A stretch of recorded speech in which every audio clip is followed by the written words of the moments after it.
All right, here's a really good one that worked out pretty good.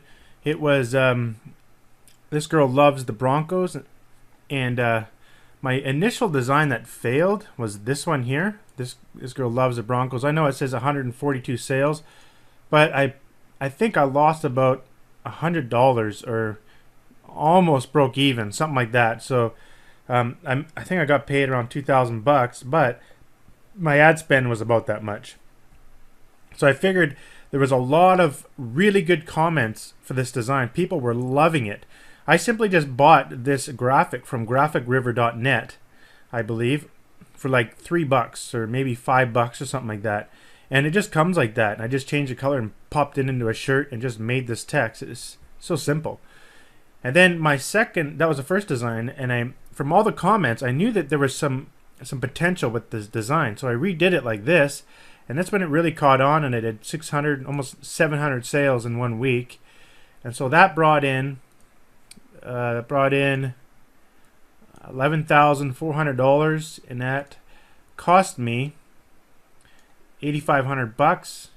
So the profit on that one was about $2,800 profit, and that was in 7 days. So that's not bad.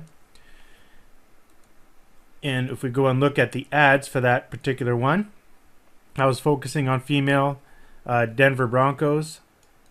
And that's pretty much it. I was doing CPC. My cost per click I set to 30. That's my ad copy for there, and one ad, and then I had another ad here. I was promoting the hoodie on this one. Actually, they're both hoodies. The hoodie was the front one. I was making good profit on that hoodie. Like, I think at the time it was about $16 to $17 profit per sale, so that was really good. So that's what made this one go. Again, just like you don't want to be using the word Broncos in here anymore, probably. It's probably not a good idea to do that, but I just want to show you some winning campaigns that did work. As you can see, I'm mostly stuck with sports, but there's so much more than sports now.